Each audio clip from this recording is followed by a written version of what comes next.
Hi, good evening. My name is Sila Alejandra Tadeo-chan, and this is the presentation with my PowerPoint of the homework assignment by the teacher lecture on reading strategies. This is the Universidad Abierta y a Distancia de México, and the career is the la licenciatura en Nutrición Aplicada. The subject is technical English specialized in nutrition, and how I said it before, the name of the activity is lecture on reading strategies. So let's see here. Just give me a moment. Okay, so here's the topic. I'm introducing the topic and article I'm going to use.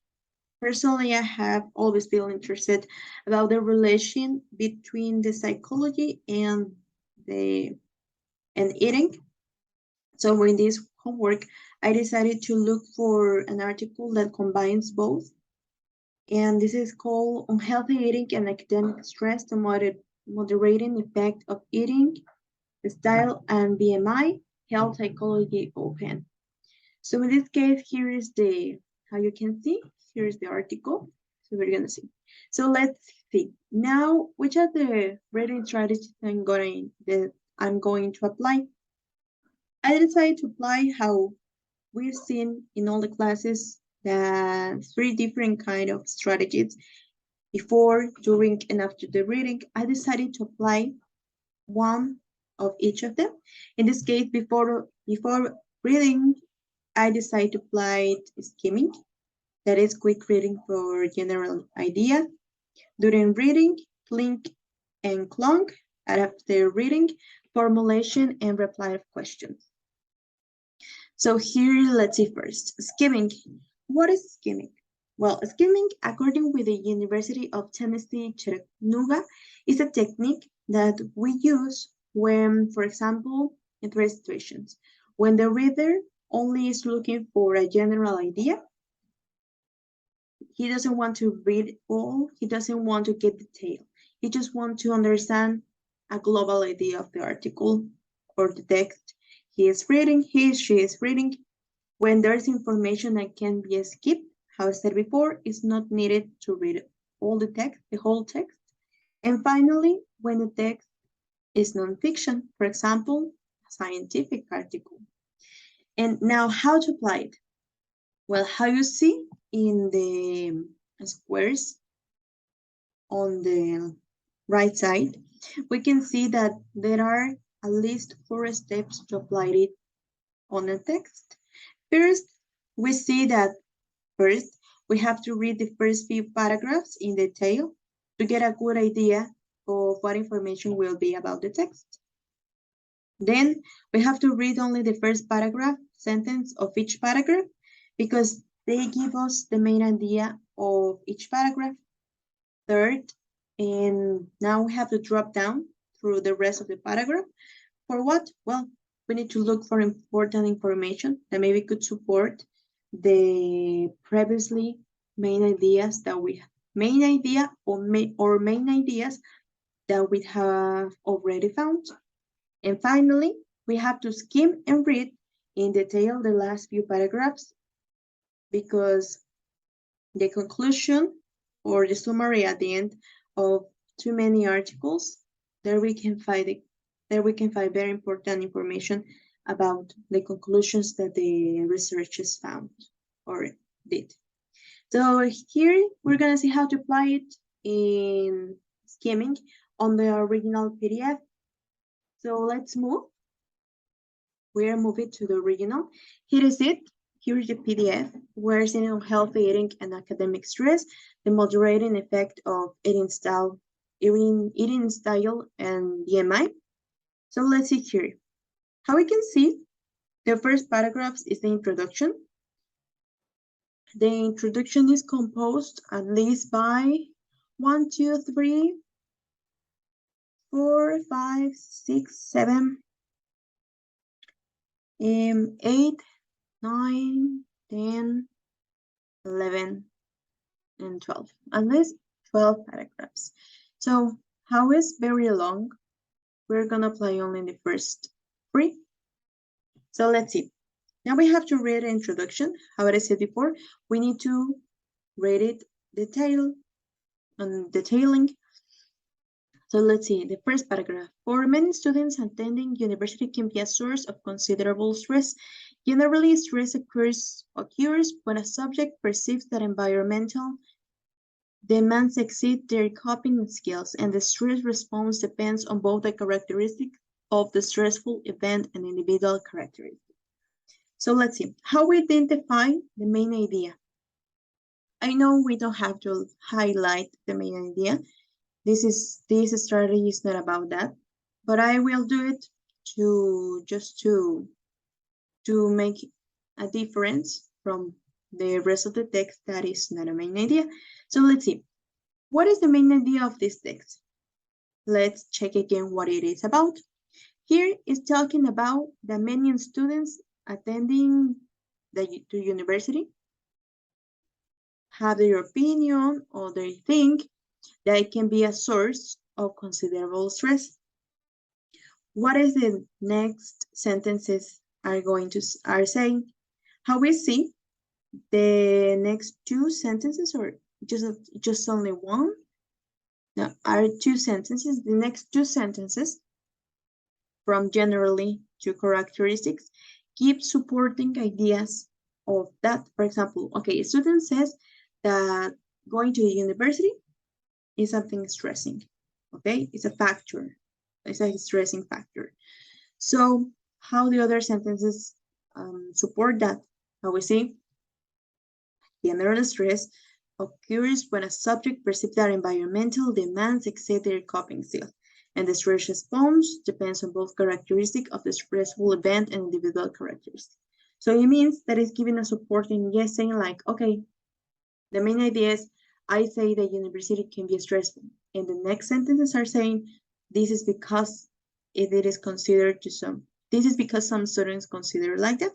So now we can see or highlight that the main idea is for many students, attending university can be a source of considerable stress. So let's check now the second paragraph. Let's check it very fast. It says, research has shown that most of the university students experience academic stress. In a study on the cardiovascular health of university students, Nguyen, Michael et al. Found that more than half of students rate their stress levels as high or very high. Exams have been identified as a primary source of academic stress for many university students. Furthermore, high levels of examination anxiety can lead to delay or abandonment of university studies. Other potential sources of academic stress include work overload, organizational problems, inadequate teaching supervisions, teacher-students conflictual interactions, and poor health habits. Moreover, high levels of academic stress have been associated with lower well-being, anxiety, depression, changes in appetite, sleeping difficulty, and poor academic performance. So let's see.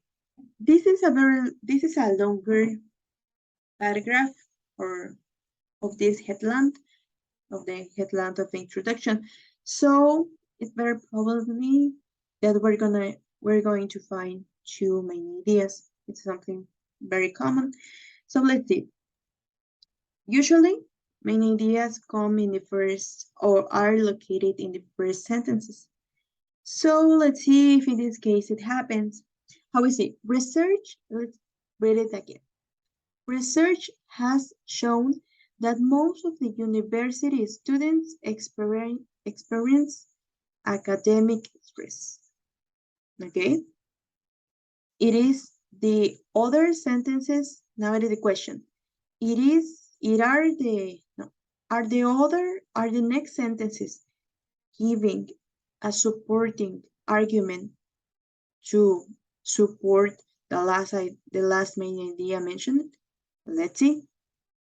In a study on the cardiovascular health, university students found that more than half of students rate their stress level as high or very high. So it is a research that is supporting that university students can go through stress or can present stress is giving a supporting idea. It is a supporting idea of the main idea. Now let's see the next sentences. Exams have been identified as the primary source of academic stress for many university students. Okay, it's saying that now exams are the one that can be a source that the results of, well, the results of that study has shown that that exams can be something stressful. And where you can find those exams, something is a element that the students has to, well, that the students live. And then the next, furthermore, higher levels of examination anxiety can lead to delay or abandonment of university students. It is giving a supporting idea? Yes. It is saying that the anxiety of examination it's a factor that is involved in the abandonment of university students. So we can see that all these sentences are giving us support of the main idea that university students experience academic stress. So we can highlight it first.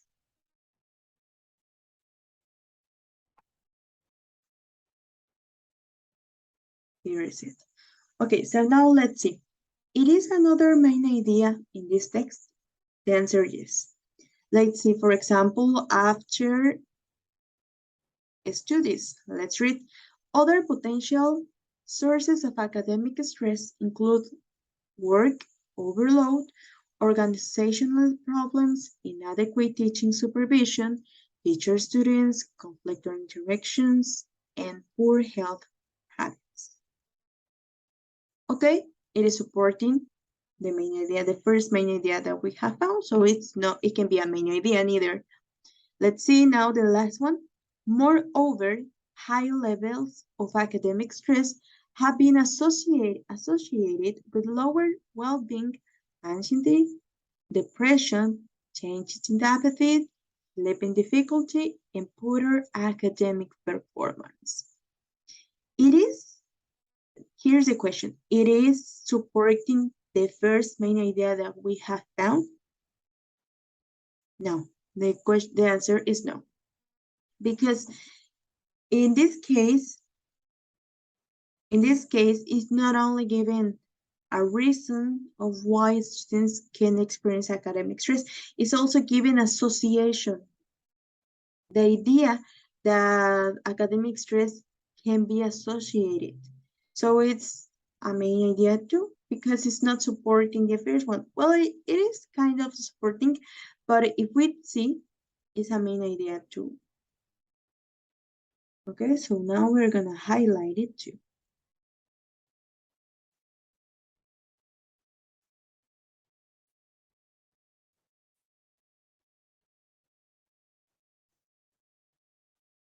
Let's see. Now let's go to the last paragraph of this headland introduction. Let's read. An extensive body of literature has pointed out that stress can affect an individual health in two different ways. First, stress can act through direct psychological processes, for example, by increasing the activity of the hypothalamic pituitary adrenal axis and consequently the release of cortisol.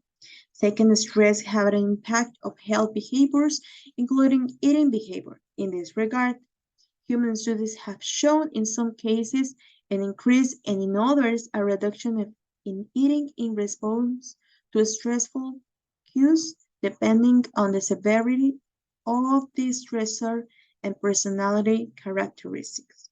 As noted by Green and Wing, stress reduces the silence of internal psychological states, such as hunger, while increases the silence of external signals related to food, explaining why people typically eat more in a stressful situation.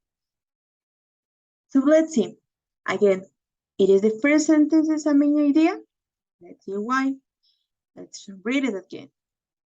An extensive body of literature has pointed out that stress can affect an individual's health in two different ways. First, stress can act through psychological processes, for example, by increasing activity of the hypothalamic pituitary adrenal axis and consequently the release of cortisol.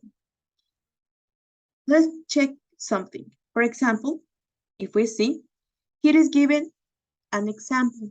So an example would be a supporting argument, just per se it. But what it is supporting? Well, it is supporting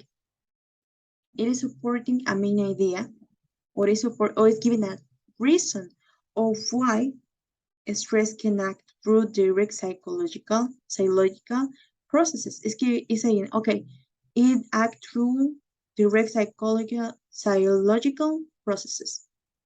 What example we have of it? And then it says example. So we can see that the main idea of here, of these first sentences, has an extensive body of literature, has pointed out that stress can affect an individual health in two different ways. First, stress can act through psychological processes. Okay. The example, we won't highlight it because it's not a main idea, it's supporting the main idea. So now let's see, there is not only one reason that the text or here is giving of why stress can, of how stress can affect the individual's health. So let's see, what is the second way that stress can affect is here where it says second, stress have an impact of health behavior, including eating behavior. So here we see it's going in the same main idea. All of this from an extensive to behavior is only a one main idea. So we can see it is another main idea we can find in this paragraph. No, the answer is no. Why we can say it? Well, because if we read in the next, it says, in this regard, human studies have shown in some cases an increase and others a reduction in eating in response to stressful cues, depending on the severity of the stressor and personality characteristics. How we see, it's supporting just the first idea of the it's just supporting the main idea, just like the second part of this text that is saying through that study of psychological states. So here is just a way that we can extract main ideas from the text. It can be, how I said it before, by reading the first sentences, or another just little tips that we could say is if we can find the main idea in the first sentences, or well, in the first sentence, just try to look if the other sentences are supporting the main idea. If they are supporting, they are not the main idea. Or even if they are giving, the other sentences are giving examples, are giving arguments to support them, the sentence of the main idea, those are not key or main ideas. Okay, so we have to understand that a main idea is giving us a global understanding of a whole paragraph. So in this case, here is the same study. In this one, I already highlight the whole main ideas of the whole text, of course, just doing just like this, repeating on each paragraph, on each headline until the conclusions, until the results, the discussion, and the conclusion of this text. Okay, so now let's go back to the PowerPoint presentation. We have already here. How we can see, here is the results of applying skimming the text. Here are the main ideas. I put all the main ideas of each paragraph that I found here, where we can see. For example, another main idea that introduction has at the end, and it's very important that I'm gonna say it, as are the hypotheses. In this study, they wanted to prove if the hypothesis that they had about the relationship between the academic stress and unhealthy eating were true or false. And they want to find the arguments to support them or to refuse them. So here are all the results of applying skimming the text. Now let's see. Here we go with click and clunk. What is this reading strategy? It's a very tricky name. Personally, I didn't understand at first, but now I think I can understand. But it's a very easy strategy. Applying sometimes first times. It's not that very easy, but with practice it is. When we apply this, well, this strategy can be applied during the reading. It's very helpful when you find words that you can understand in the text. Something very important when we are in exams, that's very common when we can use a dictionary. So if we don't have a dictionary, this strategy can help us to break that barrier and have a total comprehension of the text. So here, what is click and clunk? Basically, click is the words that students quickly understand. That is a click. When you're reading the text and you understand different words, those words are clicks.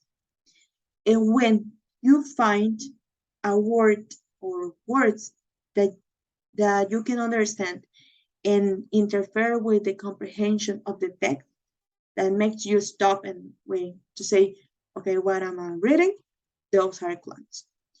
So when the student find or faces to a clunk, we need to apply fix-up strategies, and these are the next one. The first one, reread the text without the word. The second one, reread the text before and after the clunk. And third, identify key elements in the word. Here, let's see how I applied it on the text. Okay. So let's see. Okay, here's it. This is I already highlighted the first word I didn't understand. Recruited, yeah. What is this? Okay, so here, first I reread the sentences without the word. What it is about? Well, we have to think about what word meaning would make sense. Okay, so it's basically to say it, students were by sharing the link to the questionnaire on Italian and French Facebook groups dedicated explicitly to university students enrolled in various degree courses. So here, basically, this word means that maybe it's some kind of action or some way that the researchers were trying to find the students that could help with the research or could participate in the research. But it wasn't, personally, it didn't help too much. So I decided to apply another fix-up strategy. And it's this one. I decided to apply the second one. Reread the sentences before and after the clunk. What is the sentence before? Well, before just students were, there is no more. And basically the second or the sentence after recruited is specifically, they were invited to take part voluntarily and free of charge in study on the psychological factor associated with university students' eating habits. So now we can understand that they are talking about the way that they were trying to find the students to participate. So we understand that this word mean is a verb that is talking about how they were collecting the students or they were calling the students to participate. So basically here the conclusion is, it is a word like in Spanish, reclutar, okay? So it means to collect or to a group of people. In this case, when it says students were recruited, we could say students were collected or were like collected to or were looked for to participate in this case. So let's see now. The results applying clink and clunk in the text. Here is another example of another word that I didn't understand. Enrollment. It was very confusing to me at the moment. So let's see. What is the first fix-up strategy that I decided to apply? The first one wasn't very helpful. So I decided to apply the second strategy of fix-up. It says, reread the sentences before and after the clunk. What is the sentence before? It says, eligibility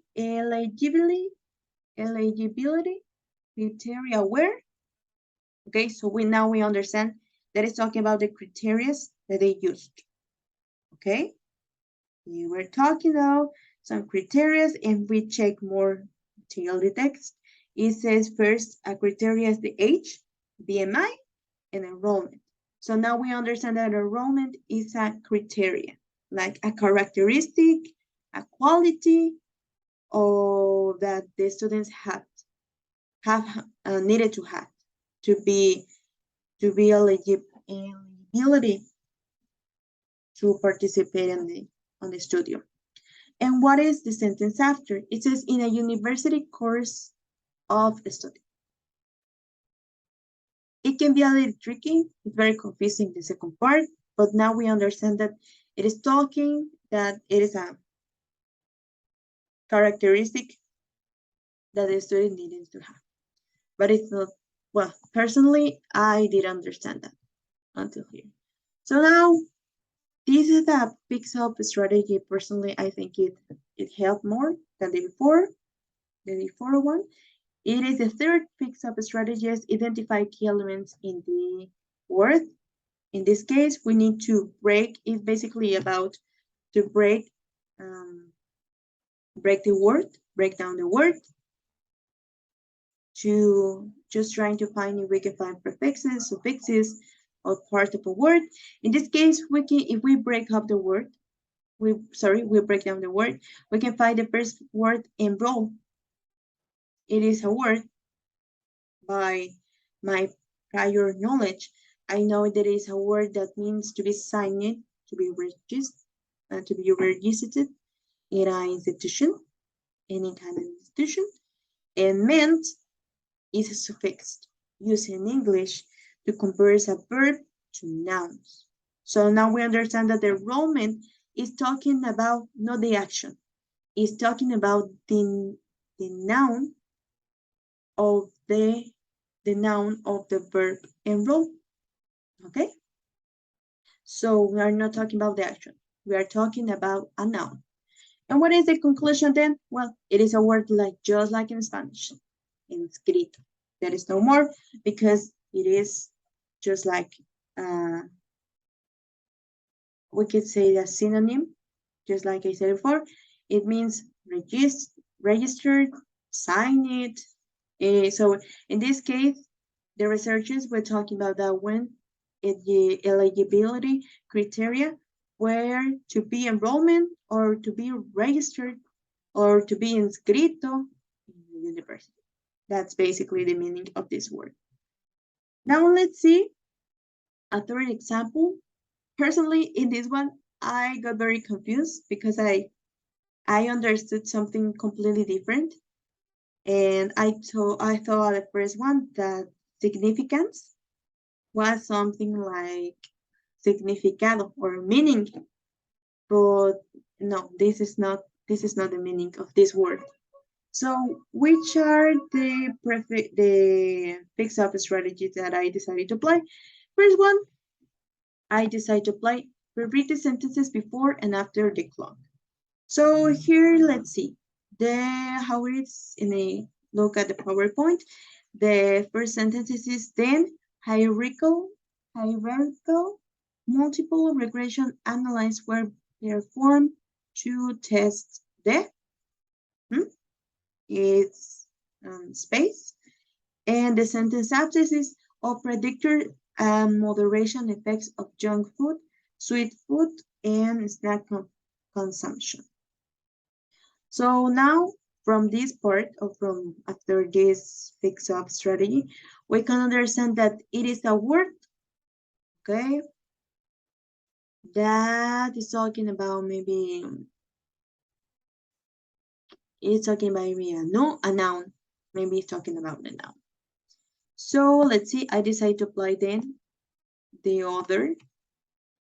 third fix-up strategy, and this was, again, more helpful than the before one, because it identified the key elements in the word. I decided to break down the word, in this case, well, I decided to break up the word, and now we can find significant, and just like we can find that significant, and this word in English is an adjective that describes that something is valuable or something important. So how we can conclude, it is a word like means the importance. So to test the importance or the significance of predictors and moderation effects on junk food, sweet food, and snack consumption. So here's talking that they analyze, we're trying to find what was the importance of those factors. That's all. So here, now the third umbrella strategy. Personally, it's a strategy that I usually apply, not only in my English homework, especially when I'm reading, I have to remember something from a text. It's very helpful. Formulation and reply of questions. Basically, the unit then says that is a strategy where you have to ask to make questions and about the text you already read, because it is a strategy that is applied after the reading. So you make those questions after you read a text, and then you ask those questions to yourself. It is because you were checking the text again, or the article you already read, just like giving a kind of revision for yourself. So here are the questions that personally I made to myself about this text, because it was very long and a little confusing. So how is that at the beginning? The hypothesis that was one of the aim, or one of the principal aims of this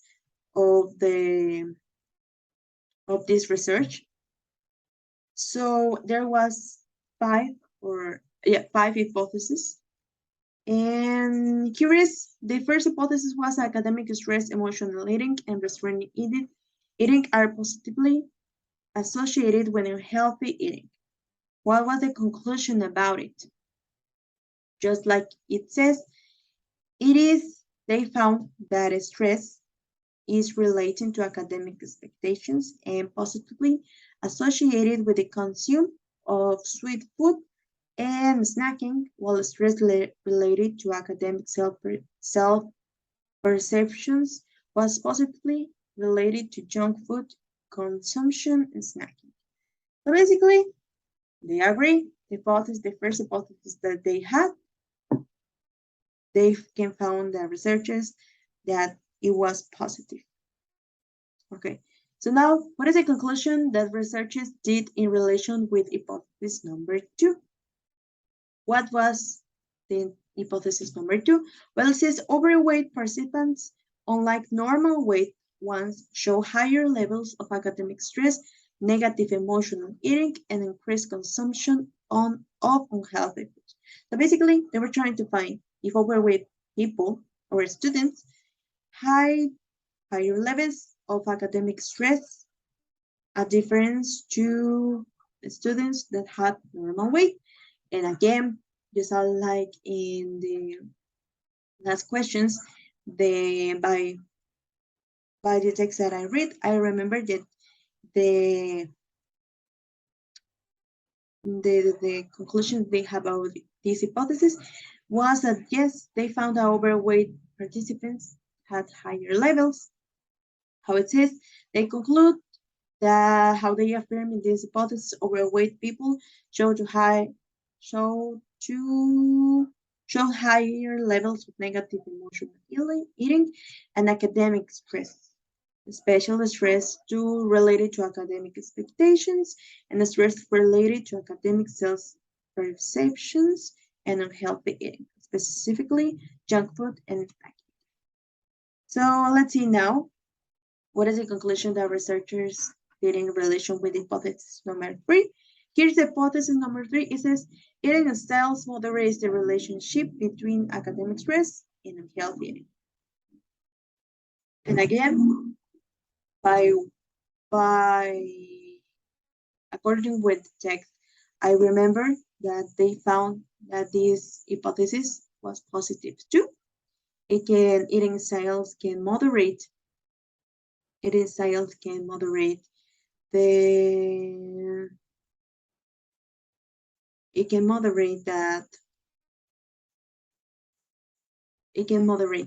can be a moderator, by the way. So I have said the researchers conclude, according to the results, that academic stress predicts sweet food consumption only in the mid and high negative emotional groups. So this hypothesis was positive too. So the relation was positive. So now about the fourth question, it says what is the conclusion about the hypothesis number 4? The hypothesis number 4, it says that BMI moderates the relationship between academic stress and unhealthy eating. So just like the question before, they were affirming by this hypothesis that BMI can be a moderating factor. And again, these researchers found that academic stress, it can be a predictor of snacking only in students with a higher level of BMI. So it confirms that BMI, it can have a moderation role in the relation between academic stress and unhealthy eating. And finally, with the hypothesis number 5, nationality moderates the relationship between academic stress and unhealthy. Basically saying that, again, nationality is a factor that moderates this relation. And yes, again,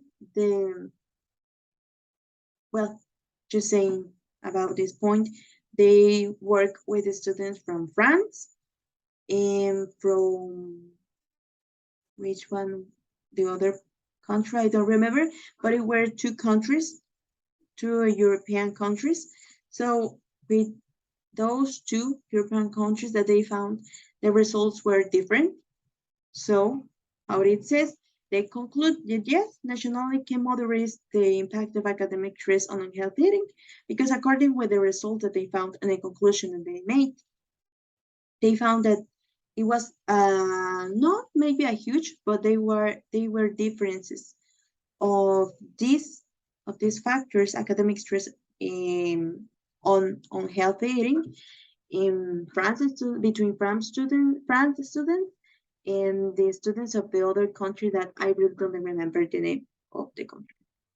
So here are the bibliographic references. So I have to say that to thank you. This activity was a little bit difficult, but I enjoy it very much. So I hope that you understand my English and I appreciate it. So have a good night, teacher. And if anyone else is hearing this, thank you.